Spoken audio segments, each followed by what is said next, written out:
business. There is no question that the business environment that we see today is unprecedented. We have factors like rapid globalization. We have challenging economic climate in many different geographic locations of the world, and all you had to do is watch the news the past couple of days to see what I mean by that. There's a focus, of course, on sustainability. We've got changing demographics with a high percentage of the workforce preparing to leave, retire in the next few years, and the millennials coming in. And of course, we have rapidly advancing technology. Now, as a result, this is creating what we call VUCA conditions. We've got volatility, we've got uncertainty, we've got complexity, and we've got ambiguity. But despite all of that disruption, there seems to be one thing that is certain, and that is the unstoppable advancement of technology and digitalization. In fact, this is a quote from Peter Sondergaard, who is the Senior Vice President and Head of Research at Gartner. And he says by 2020, every company will be an IT company, and every leader will be a digital leader. Digital is the business, and the business is digital. What this means is in order to succeed in today's world, business and IT functions have to work in a different way than they have in the past. And if you look at how we're doing, you can still see that the majority here, and this is a slide from Harvard Business Review, shows that most organizations, 29%, still see IT as a cost center, or 33% as a service provider. So we're not seeing a huge shift to how business actually values the contribution of the IT department. Now, of course, we want to change this because we know that technology can be the driving force. And that's the focus of today's webinar, is to talk about what is IT and business alignment, talk about why it's so important, and give you ideas on how we can actually improve that alignment. And as Sarah said, we will be happy to take questions at the end of the webinar. So I thought to start out, we might go with a poll question to see who we've got in the audience. Sarah? All right, everyone, you should see in your GoToWebinar viewer a quick poll. Where does your role fit in? Are you in IT or are you not? We'll give everyone just a second to make their selection. I know that there are some people that are still logging on. I do want to remind you, we will be sending out a link to the recording of the webinar as well. So if you want to pass this along to a colleague, you can certainly do that afterwards. All right, looks like everyone's had a chance to vote, so we'll go ahead and share the results. IT, 77%. So we've got on the line today. That's good. And 23% business as well. So that's great. So we will be sure to talk about what we're seeing on both sides of the equation for business IT alignment. All right, back to you. That's great. Thanks, Sarah. So let's get started by talking about what is business and IT alignment. So if you look at definitions, in fact, if you do a Google search, I think you get something like 780,000 returns or some ridiculous number like that. But if you think about what business and IT alignment means, one definition that we see is a dynamic state in which the business organization is able to use IT effectively to achieve its business objectives, typically with some type of improved financial performance. Another example of a definition is the capacity to demonstrate a positive relationship between IT and the accepted financial measures of performance. Now, regardless of what definition you want to go with, there's a few things that are consistent between all of the definitions that you'll find. So first of all, the outcome of alignment is a positive result or impact on business performance, and that it's evolutionary. It's not something that you do one time. It requires constant collaboration and communication and close work, because you don't just align the two and it stays aligned forever, because we know that the business environment is constantly changing, and certainly technology changes almost daily. So what are the benefits of actually doing this? Well, first of all, it's cost effectiveness. So if we've got IT and the business collaborating in a more efficient and effective way, we actually save money. We produce better quality solutions. IT can be more responsive, and certainly the organization itself can be more agile. This research comes from a gentleman named Jerry Luftman, who is a professor, and he did some research back in the 90s, but then repeated it in 2003, and I think again in 2009. And what he wanted to understand were, what are the enablers and the inhibitors of alignment? So what are the things that get in the way of business and IT functions working as true partners? And what are the things that can allow that to happen? So if you look at the enablers, you'll see that the top enabler of business and IT alignment is senior executive support for IT. So that means that the C-level understands what corporate IT is, they understand their role that they have to play in it, and that they are actively promoting that throughout the organization. Number 2 enabler is IT is involved in strategy development. So that means the CIO is sitting at the table. Normally we see in the highly evolved organizations, the CIO reports directly to a CEO as opposed to a CFO. Number 3 is IT understands the business, and we're going to focus on some things here. I'm going to share some tools later that will help ensure that you can understand, for those of you, the 77% who come from the IT org, that you can truly understand business needs. Number 4 is business and IT partner well. Number 5 is there's a good prioritization of IT projects, and we're going to talk about governance later. And number 6, IT demonstrates leadership. So really promoting how new disruptive business models like social, mobile, analytics, and cloud can help the organization, and sharing that knowledge of technology and these trends with the organization. So those are the enablers, but what gets in the way? So first of all, it's a poor relationship. So IT and business lack that close relationship. Number 2 is IT doesn't prioritize well. Number 3, IT fails to meet commitments. Number 4, IT does not understand the business. Number 5, senior executives don't support IT. And number 6 is IT management lacks those leadership skills to have those business conversations and to drive that knowledge through. So these are things that can help or get in the way.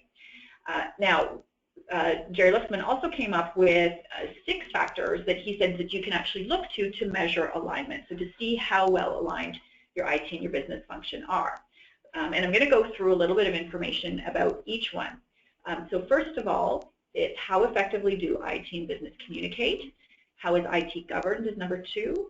How effectively do IT and business collaborate? And I'll give you more information between what's the difference between communication and collaboration. How is the value of IT measured? How is technology planned and consumed? And do all employees have both technical and business knowledge and skills? Because that's becoming more and more important, not just, interestingly, within the IT organization. Because for probably the last 5-7 years, we've been hearing we need to equip IT professionals with more business skills, but now we're hearing the other way as well, Sarah, that we have to actually teach non-IT people some of those digital literacy skills as well. So let's look at these in a little bit more detail and talk about what each one looks like if it's poorly aligned or if it's got great alignment. So starting with how do IT and the business communicate. So this is in your organization, how you can recognize where you are on the scale. And typically, when we do workshops with customers, we give you a scale where you can measure from 1 to 5 how good you are on some of these factors. But poor alignment, what it looks like, how you would recognize it would be, there's lots of there's minimum understanding between IT and the business. So IT really doesn't know the business strategy. Business doesn't know what the IT strategy is. There's an ad hoc or very casual approach to capturing learning. I'm sure we've all heard lots of statistics about the success rate or a failure rate of IT projects, and in poorly aligned organizations, that learning is not captured. If we implement an IT project that doesn't go well, we don't figure out why it didn't go well and use that learning going forward. Or if it works, we don't capture it and repeat that in the future.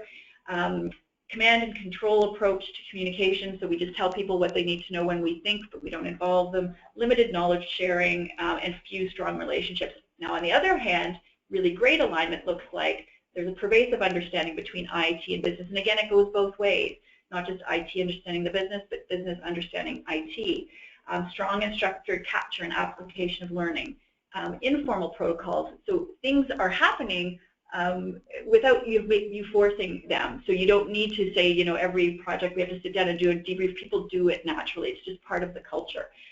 Knowledge sharing exists inter and extra enterprise, so that means not just within the organization do we share knowledge about best practices and what we're going to do. We actually share it with suppliers and vendors and partners who might be helping us innovate or implement things as well. And of course, strong relationships exist even with customers. So that's one of those things where, again, on a really well-aligned organization, IT is actually communicating directly with customers, which is great. The second factor that allows you to recognize how well or how poorly your IT and business functions are aligned is looking at how IT governance is performed. And we're going to talk more about governance later because it's really a critical factor. So poor alignment, business and IT strategic planning are done separately and ad hoc. The CIO reports to the CFO. IT is seen as a cost center. There's no investment management, or sorry, IT investment management is cost-based. There's no formal steering committee to make IT decisions and to prioritize investments, and it's done in a very reactive way. On the other side, the excellent alignment or strong alignment, business and IT strategic planning are integrated across the organization. So not just at an organizational level, but also business unit levels. The CIO probably reports directly to the CEO. IT is seen as that business driver versus the profit center. Investment management is based on value, so not just cost. We all know if you look at an IT budget, a lot of the budget goes between 70 and 80% just to what we call keep the lights on. But in a very well-governed organization, people don't make decisions just based on that and how much something's going to cost. If we actually look at how much value it's actually going to give back. Steering committees exist and business and IT prioritize investments together. So that's what that good alignment looks like. Now collaboration, which is different than communication. So communication is just about sharing information, but collaboration is about how you actually partner and work together. Again, on the poor side, IT is perceived as the cost. They don't have that seat at the business table. If you do a project and there's risk, the business expects IT to assume all of the risk, and they won't share in that risk and say that they had a voice in making the decision. They put all the blame on IT basically, and certainly they don't reward IT for good performance. Program management is ad hoc. Relationships are driven by conflict, minimal trust, and there's not a business champion for IT. On the opposite side, of course, you've got that collaboration. IT is at the business table. Risk and rewards and recognition are shared. Relationship is one of a valued partner, and normally the business sponsorship exists right at the top level, so the CEO driving it. How the value of IT is measured is another way you can, another factor you can look at to see how closely aligned your business and IT are, and you'll see with poor alignment that metrics that IT use tend to be just very technical in nature. They're not necessarily related to business performance. There's minimal service level agreements in place. Some might exist because people have asked for them, but they're not done proactively. Benchmarking is not practiced, so benchmarking for the business people on the line is when IT tells you how much it costs, for instance, for IT per person in the organization. Benchmarking will allow you to see your cost versus the best practice in industry and where you are in relation to that. There aren't business reviews, performance assessments in poorly aligned organizations, and certainly there's no evidence of continuous improvement. Well-aligned organizations, the metrics relate both to technology and business. Service level agreements are in place, and they extend to not just internally but external partners. Benchmarking is routinely performed. Business reviews and performance assessments are performed and again include external partners, and continuous improvement is pervasive. How technology is planned and consumed. So again, on the poor alignment side, focus is transactional, mostly on back office, little transparency or flexibility on how it's done, and it's not in the integration of technology or digitized business processes is very limited. Excellent alignment, strategy is the driver, enterprise-wide standards exist, and it's flexible and agile. Now, the last one is around skills that you can look to do your measurement on, and for poor alignment, certainly entrepreneurship and innovation are discouraged. Power is in the business. There's resistance to, especially technologically led change, and there's very little career crossover, meaning a lot of times people start in IT and they stay in IT. They don't move to marketing or finance or some other business unit, or vice versa. Excellent alignment, entrepreneurship and innovation are the norm. Power is equally distributed, including in the CIO, across the C-suite. Relationship-based management. Opportunities exist for people to cross over. So you might have someone in finance who comes to work in IT, or someone in IT who goes to work in marketing, for instance, and cross-training and education are widely available. So for organizations who want to assess and they want something tangible to look at, those are 6 factors that you can actually go and measure within your organization to say how well aligned we are. And oftentimes CIOs will want to do something like this to start the case for change, because you can show in different areas where there's potential to be better aligned and how it will specifically then transfer into business value. So let's do, sorry Sarah, let's do, oops, I'm going the wrong way here. Another, oh my goodness, another polling question. Lost control there, went crazy. Don't worry. So here we have, how well aligned do you think your IT and business functions are? So completely aligned, all of the 6 things that Michelle talked about, that's your company. Somewhat aligned, 3, about half you are, or not well aligned, you only score well on 1 or 2. So we'll give people just a few seconds just to think about this, because if I have to refresh their memory. All right, looks like everyone's had. I didn't tell them there would be a test. I know, yeah. See, on their feet. That's where you get the most honest answers, I think. All right, let's share those results. All right, completely aligned, 18%. Somewhat aligned, 53%. Not well aligned, 30%. Is that what you were expecting? That's probably about what we tend to see. I think, it's usually between 15 and 20% of organizations that have reached that utopia. But again, they're not finished because the business environment continues to evolve, and we have to keep that alignment in place. Certainly, I think, this is representative, though, of what we've seen out there with our customers. Interesting. Yeah. All right. I'll throw it back to you. Thank you so much. Okay, now I'm going to go forward this time. All right. Okay. So why is alignment so important, and why are we talking about this? Well, some of you might have seen this slide before. This comes from Gartner, who again is an IT research firm, and they do lots of different research. I'm going to share some other tools with you in a moment. But really what we've seen, of course, a real shift in technology, where in the past, technology was about programming and systems management, and there was limited engagement, and it was just about giving the business tools to do things, and we didn't even care if those tools were the right tools in most cases, or if they connected to other tools. We went away from that, and we went into a period that was called IT industrialization, and that's where we said, you know what, it's not enough just to give someone something to do something with. We need to start to use technology to enable our business processes. And then IT became engaged in service management, wanting to do a better job at providing those service levels. The business relationship started to change, and services and solutions were focused on creating efficiency and effectiveness. Well, we've seen another shift, and we're just at this tip of this new era, which is called the digitalization, where we're no longer just looking at how technology can drive business process, but also how it can drive business models. It's all about digital leadership, and to do this, as I said, digital business and innovation are really critical, because that's where organizations are getting the most value. And again, this is what means that IT and business have to work more closely together than ever before to capitalize on what we call the digital opportunity, which is using technology to achieve the vision of the organization and radically improve performance by either innovating the business model, the business process, because there's still some room to do there, customer experience, or employee experience. Now, this is, of course, creating lots of new opportunities. We've got companies like Netflix, Airbnb, WhatsApp, Uber. These are all great examples of digital companies. Kickstarter is another one, who have been able to come in and create great digital businesses, but they're creating disruption for those traditional businesses. And so organizations need to be starting to think about, how to use digital, how to get IT and business working more closely to capitalize on what's happening, because we don't want to be the blockbusters of the world.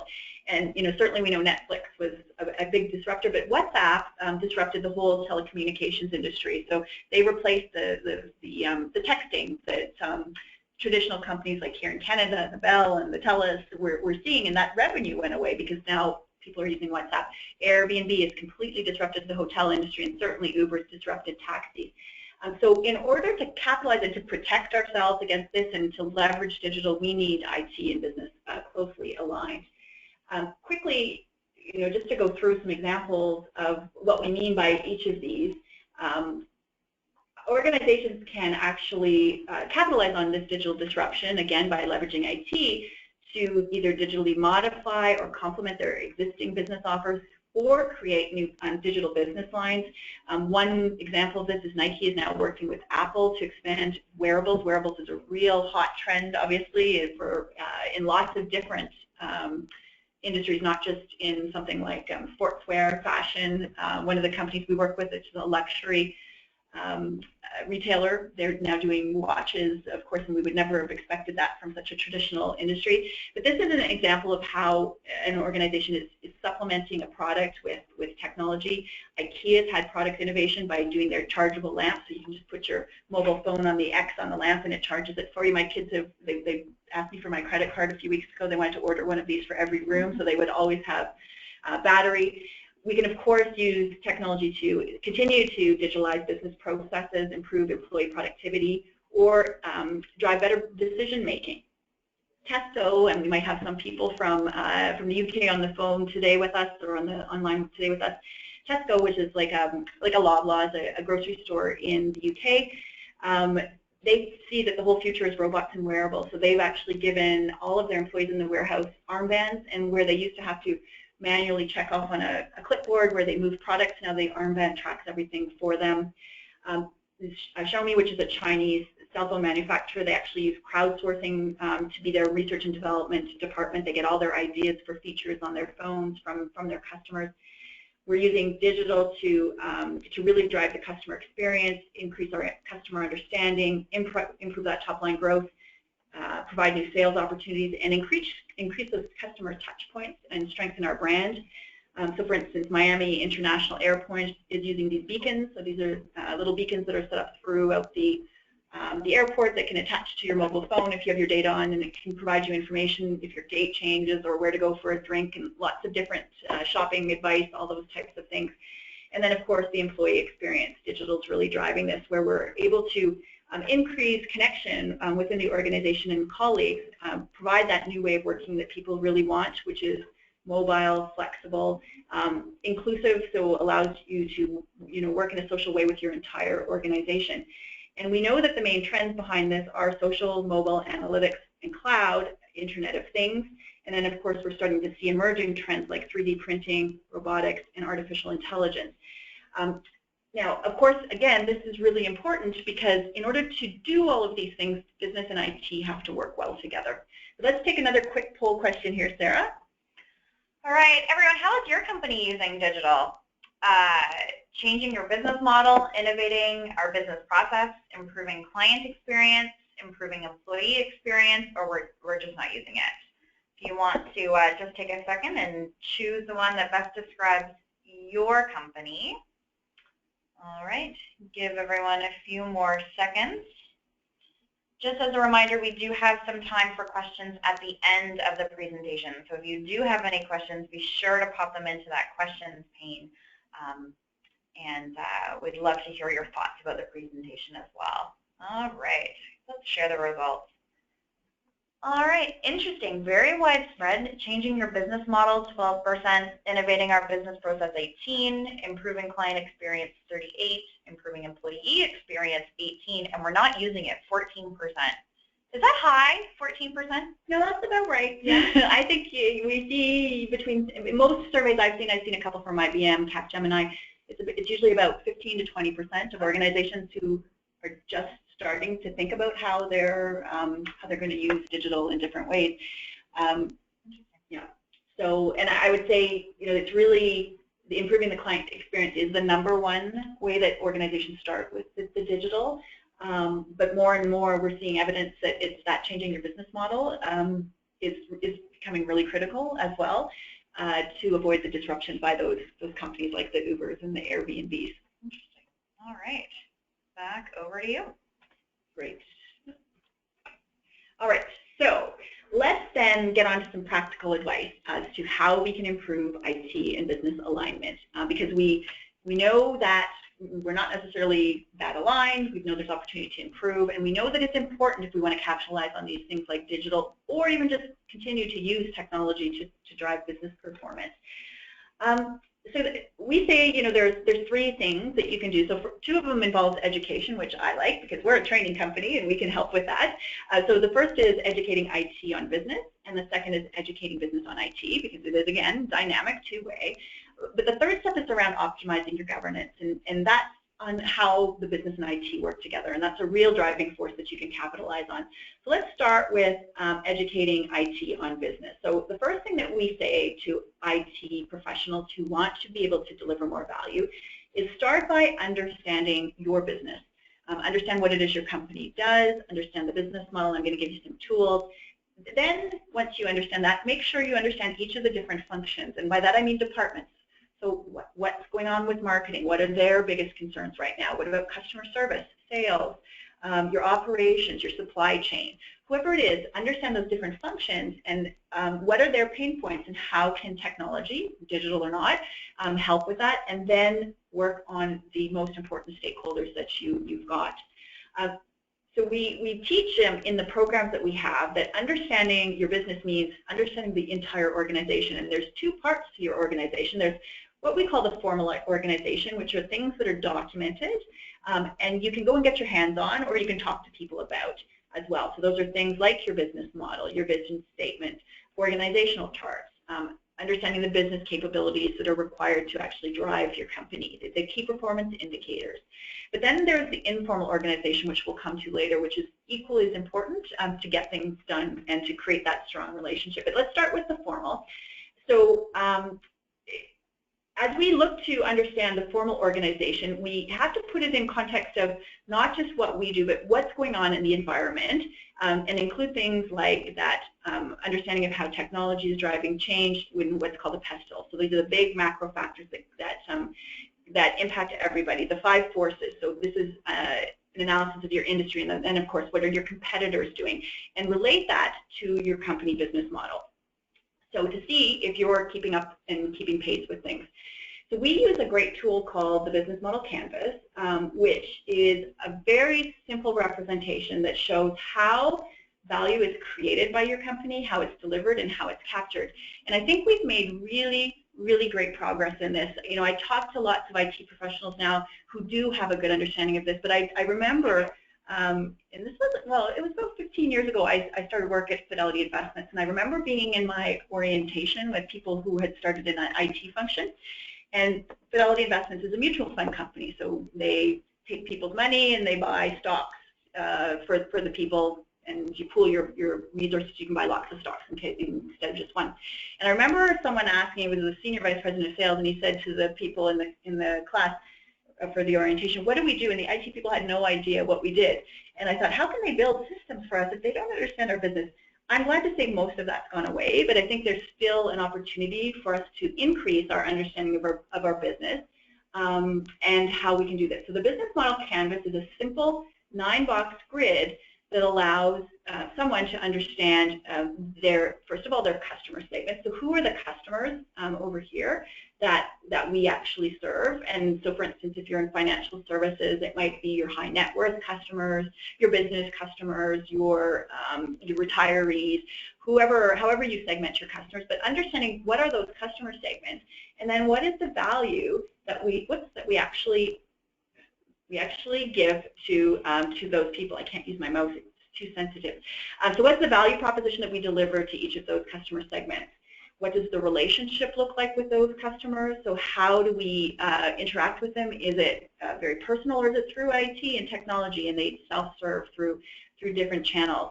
How do we get our products to market? So what are the channels that it's sold through? Do we have e-commerce? Do we have m-commerce? Do we have retail stores if we're selling goods and services? And then what are all those revenue streams that result in all of those different ways that we distribute our value proposition? And then you have to look to the other side, which are all of the back-end stuff that we do to create and deliver that value to the customer. So what are the key activities, the business processes that we need in place?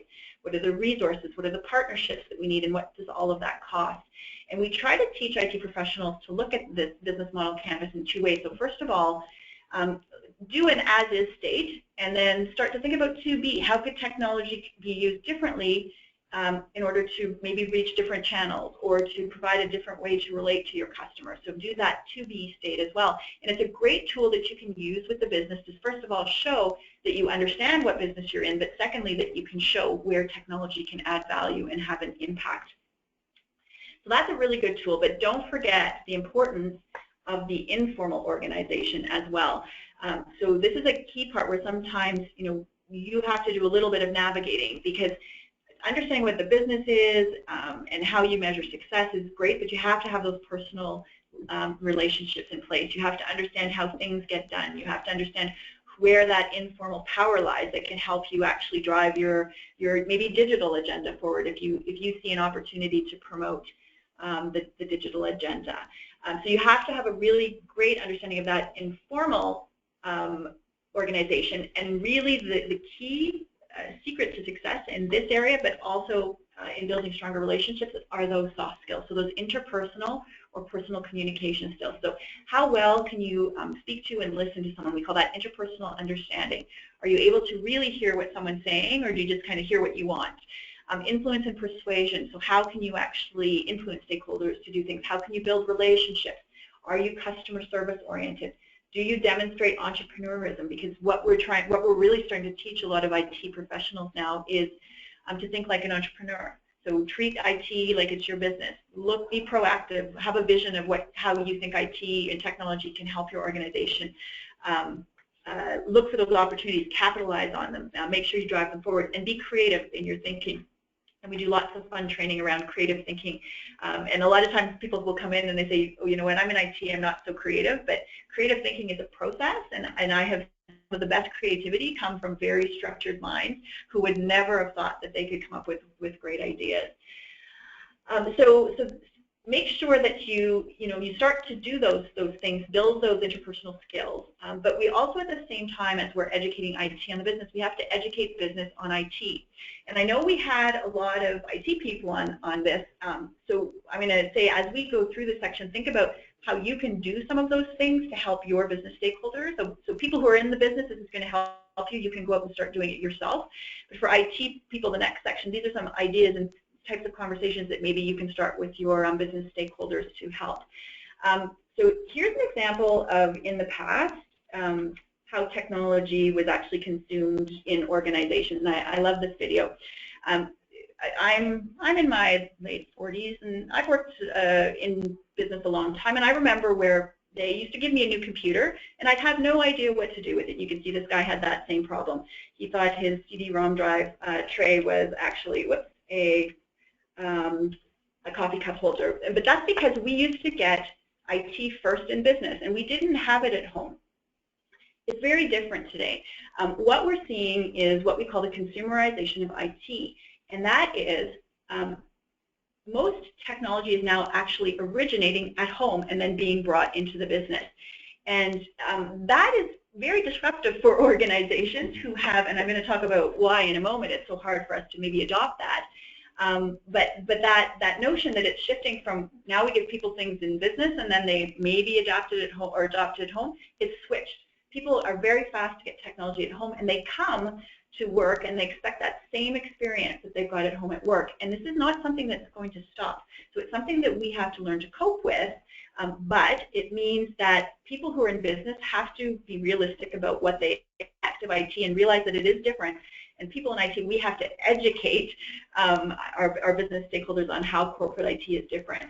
So we see the impact of consumerization. Non-IT employees are more comfortable with technology, which is a good thing. We don't try to put our coffee cup in our CD-ROM drive anymore. That's great.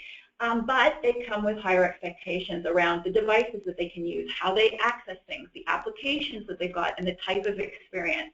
And I love this little cartoon from Dilbert, the business guy saying, I did my part about reading about virtualization in this trade journal. Now, you do the software, and the business person saying, why is this taking so long?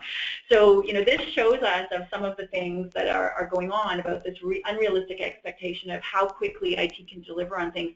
And what we're seeing is that it's impacting us by we're seeing a rise in what's called shadow IT. Now, the consumerization of IT, before I go into the shadow IT, it's a good thing, because certainly it allows us to, be progressive. But there is risk in this, other than just unrealistic expectations.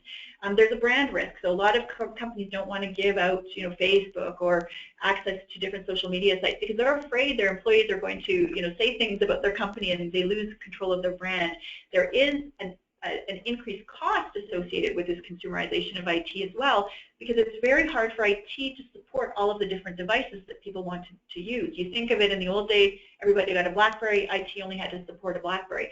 Well, now if you've got a bring your own device policy, you can have an Apple iPhone, you can have BlackBerry, you can have Android. It costs a lot more for IT to support all of those different things. So we have to realize there is an impact on the organization, and also from a personal or from a regulatory requirement. Now think about it, you're using your personal phone that has your personal data on it and mixing it, commingling it with corporate data. So there's a lot of impact of this consumerization of IT that can can be a risk for organizations as well. But let's talk about the shadow IT for a moment. So shadow IT, what that is where business stakeholders will go and get technology solutions without going through the IT department. And we're seeing it because of this consumerization of IT, because people have certain expectations. I have an iPhone at home. If I want to be able to do something, I go to the Apple iTunes store and I download an app. It's on my phone within minutes. People come to work and they want that same sort of experience. But oftentimes they'll hear from IT, no, I'm sorry, that's going to take us 8 months, or we can't do that. So what they're doing, instead of just saying, okay, thanks, that's too bad for me, is they go and they buy something somewhere else. And it could be that they're buying a cloud solution. Someplace, Dropbox is a great example of sometimes shadow IT, right? We don't have a way to transfer files to people outside of our organization. IT is not building us one, so we use Dropbox. There are implications of this shadow IT. So there's some good things in that, there can be innovation and we can get solutions more quickly, but it's always good to have IT involved. Because shadow IT has risks. So first of all, increased costs. So maybe different parts of the company are buying the same service. So there's a duplication of effort, and maybe you could get a better rate if you were to combine the different departments together and take advantage of those economies of scale. A big one is the risk of data loss, because what happens, at home, if you decide to put your photos from your iPhone into the cloud, you can probably download them and get them back pretty easily. At work, if you decide to put your corporate data into the cloud, it's not always that easy as you add data into that cloud to get it back into internal systems. So think about it. You start putting data in the cloud in a tool that isn't supported internally. You want to bring that data back out. How do you import it back into the systems that exist? So there's that risk of data loss if you change your mind or you want to go backwards.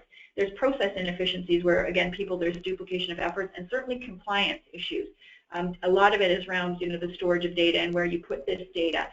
So we have to make sure that both business and IT understand these risks of shadow IT. So we try to tell business people that they should learn about corporate IT and what those differences are, so they don't have that same consumer expectation when they come to work. And certainly they should learn about the trends that are fueling business, like the digital that we saw. So IT people, this is your opportunity where you can go and do some of this evangelism and start to promote some of these things. And business people who are on the webinar with us today, this is a good opportunity for you to learn how you can, increase the alignment within your organization. So it starts by understanding that the challenges that IT actually faces, because they really do face some big challenges in today's environment where things move constantly and so fast. So first of all, keeping IT running is a huge challenge, and I'm going to show you why it's such a challenge in a moment. And I know when I learned about this, it really made an impact on the expectation that I had about what I needed to do to work better with our IT group, but certainly the complexity. Eliminating complexity in systems, and I'll come back to that in a moment. Regulatory compliance, optimizing costs, delivering value, and security. And certainly we've seen the recent breaches we've had, like in the one that's going on right now with Ashley Madison. Security is really critical for most organizations. Now, as a business person, you have to understand that this is in your home IT, and there's a lot that goes into all of these different things. And this is a great way to illustrate just how complex IT actually is. So you'll have some empathy for your technical professionals.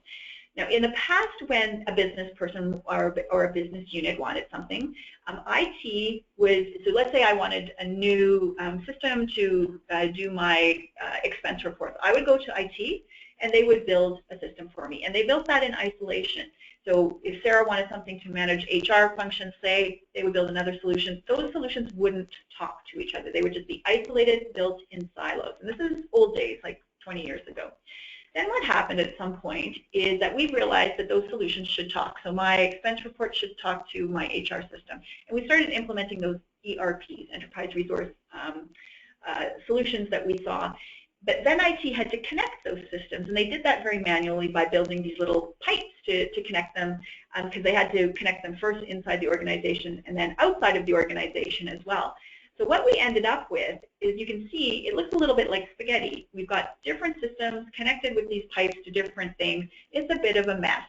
And what it means is when we change one system, we have to try to think about what the impact is in all the other places as well. And this is complex. So it's complex for IT to maintain because you make one change over here and it impacts 6 other things that you then have to go to change. But it's also complex and complicated in the sense that sometimes, and I'll use banks as an example, I'll go to a bank and they'll say to me, we've got one person in IT that even understands what this application is. And when he retires, nobody's going to know. So these are the types of challenges that IT is facing on a day-to-day basis, and they're trying to clean this up because right now most of the effort and energy is just on managing and keeping these business-critical systems running. But it's resulted in a disconnect, it's siloed, it's increasing our costs, and it gives us this unclear view of our systems. Now the good news is there's something called enterprise architecture, which IT is implementing to try to get back on track, which means again, looking across the organization and having a nice, clean view of how we can organize all of these things to work together. And cloud computing is also a savior because we can start to move some of that workload to the cloud and free up some of those things that we had to do in that time for innovation. So just by understanding that and that complexity, it really helps business have more realistic expectations of what IT can actually deliver, because we know our IT professionals want to deliver business value, but it's a tough world, and that for me was a real eye-opener on just how bad it was under the hood when we opened up the hood to see the mess that they have to deal with. But the good news is we're making good progress on that. I would say the second biggest thing as a business professional that you can do is make sure you stay current on the trends and what they mean from, again, a corporate perspective. And again, IT people, you can educate your business stakeholders on this. So make sure people understand, what is social, what is mobile, what does analytics mean, what is the cloud, the Internet of Things, and what's the business value that all of these different things can actually deliver to you. There's great resources out there. I love to follow, the Capgeminis, the Accentures, IDCs, Gartners. They all have information, that you can share. It's really easy to consume, so it's not written in a real technical way. So if you want to, Capgemini is one of my favorite sources to follow. Deloitte is here as well. They do tech trends every year. And you can see here the fusion of business and IT with their 2015 thing. So get involved, get up to date about how technology can actually drive your business. Gartner is another great source. Every year they release the top strategic trends. They've got, they show you who's investing in what, so you can at your organization make sure you're not falling behind and investing in the wrong things. And there's something called the Gartner Hype Cycle, which again can really help you with different emerging technologies. So this shows, the Gartner Hype Cycle shows that the natural cycle that each type of technology goes through. So for instance, let's say 3D printing. It starts down where there's some type of an innovation trigger, mass media hype begins, people want to start using it, but then negative press starts because there's not a lot of reference cases, people are new, it's still expensive, we don't know how to use it properly. And what happens is we go into this trough of disillusionment where now people are like, you know what, I tried 3D printing, it didn't do anything for me, so I'm going to stop. Then of course things normalize and more vendors get on board and there's use cases and reference cases on how to use it, and it starts to be a productive tool for us. Educate yourself on these hype cycles because you'll see, here's one on the emerging technologies. It shows you Internet of Things. It's right at the peak of inflated expectations. I can't tell you, every single day we see things about the Internet of Things and how much net new value it's going to create for customers by connecting devices together and capturing that data and doing things with it. 3D printing starting to go into the trough of disillusionment.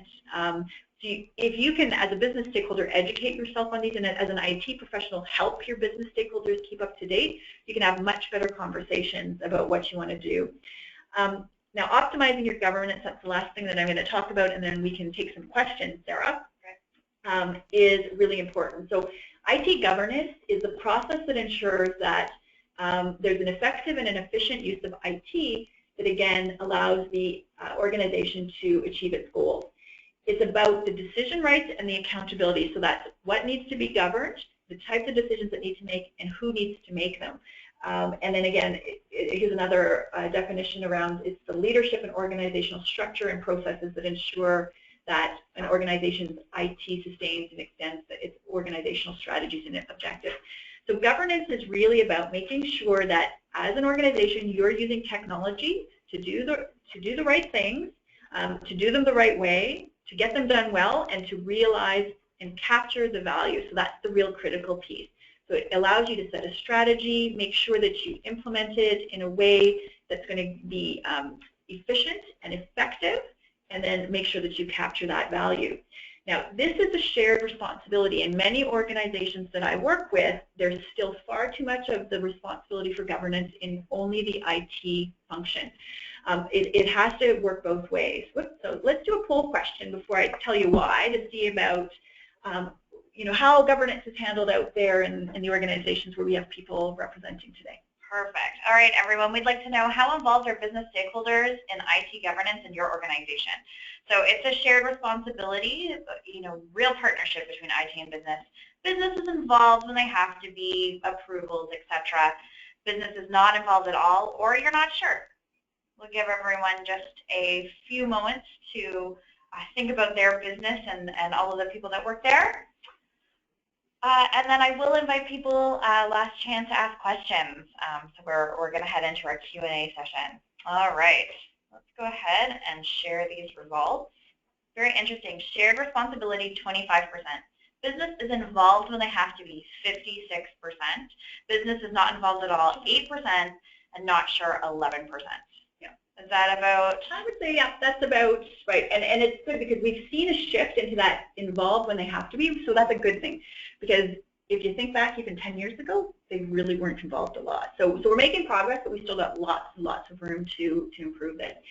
And it's interesting because my husband always laughs and he says, "Why are you giving these webinars? But you know nothing about technology." But I understand business, and IT governance is a business strategy, even though it involves technology. So this is something everybody can do, and it can have a really big impact. I'm going to give you a little bit more information. Thanks, Sarah. All right, there you go. About this. So getting governance right means, first of all, having a framework in place that tells you what needs to be governed, who needs to be involved, and how you're actually going to go about doing it. So this is, to get governance right, you have to go through and you have to go and define all of these things. So now when we think about what needs to be governed, there's things like IT principles. So IT principles is how is IT used within the organization, and IT has to lead that, but I think that, in fact, that this is one where there should be shared responsibility. It's about making decisions, for instance, and we're going through this right now at Global Knowledge. We're going through an enterprise architecture activity, and we're making decisions about sharing data, what kind of data has to be shared on a worldwide basis, what type of business processes can be local versus global. So those are the kind of conversations that we have to start to have to make decisions about how IT actually supports our business. There's IT architecture. This is a really important one to say, how does our business need to be set up in order to support the future? And it can't just be from a technical perspective, and it's not now just from an inside-out perspective as well.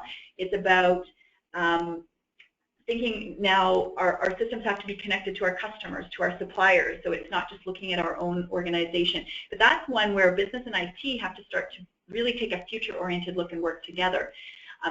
There's decisions that have to be made about IT infrastructure, and that one can be handled more by IT because it's really more technical. We don't need a business stakeholder to come in and tell what kind of servers we need and where our data centers how our data centers should be optimized. That stuff IT can take care of. But look at this one, business applications. So those are the type of applications that you need to run your business function. This model actually suggests that the business should lead that and that IT should support. So this is really, the business should be the one coming up with what their needs are, prioritizing all of those things, investment prioritization, and making sure that you've got a good balanced portfolio of IT investments. Again, that's a shared one. Many organizations, it's not a good conversation still that talks about how much of our budget is going to go towards innovation, technology that allows us to innovate versus technology that allows us to manage our data or keep our infrastructure up to date. And those things have to be in place from a governance perspective in order for IT and business to work well together. So there's lots of opportunity to do this. Now, these things they're not simple to do. They seem, we went through a lot of information in a short period of time, but we're actually launching, and one of the reasons we wanted to have this webinar is to raise some awareness, obviously, about what each business and IT stakeholder could do. But we will be launching these new programs in the fall, a one-day business leader program that helps business leaders understand some of the things that we've just talked about, what is digital, how to align business and IT, proper governance, what enterprise architecture is, and how to use technology to drive innovation. And we also have three three-day modules for senior IT leaders. You can take one three-day module, you can take all three. They're connected, but they can be standalone as well to help you put these types of things in place. So, this is a great opportunity, and we'll certainly be doing more work around this. So if this is an area that's important to you or that you've got interest in, certainly follow us on Twitter, because we tweet a lot of those things. And lots of information about best practices, as well as some other events, and certainly around the courses. So I'll turn it over to Sarah now and see if we've got any questions out there. Great, thank you, Michelle.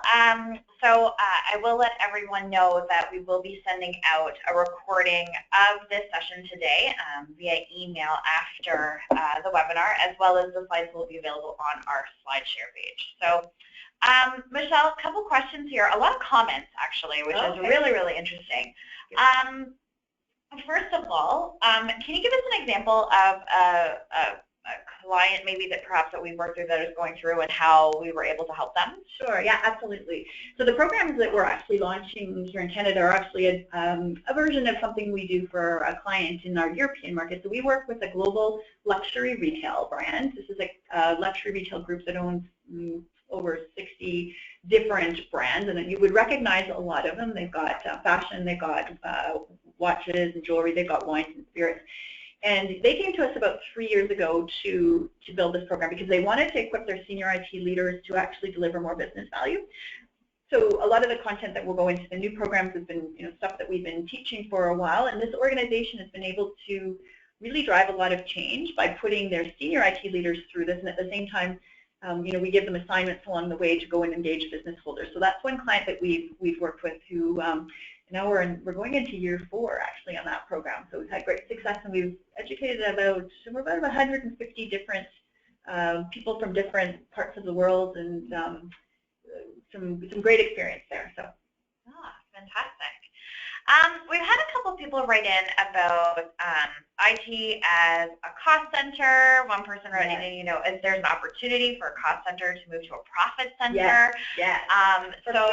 There's a lot of, you spoke a lot about uncertainty, but there's a lot of opportunity here. For sure, there absolutely is, and and that's where the digital business becomes a huge thing. Like, so think of a company like Amazon, right? So Amazon storefront, you go, you buy your stuff.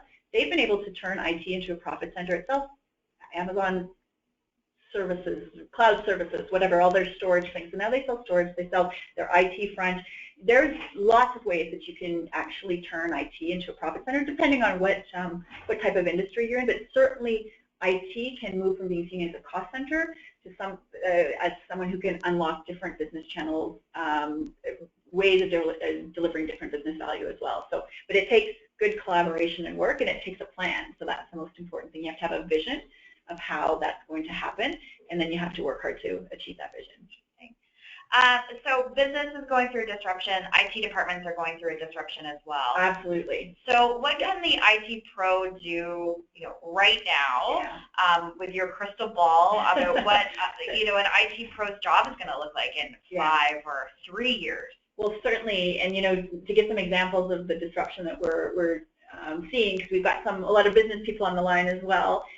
For instance, there are people who work in IT who it used to be their job to provision a server. Let's say they had to be the one to typity type or clickety click, do the things with it.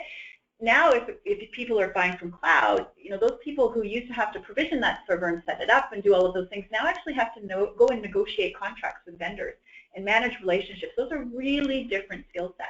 We're going to see that continue to shift as cloud becomes more prevalent, is different way. IT as a service, like you can buy everything as a service now.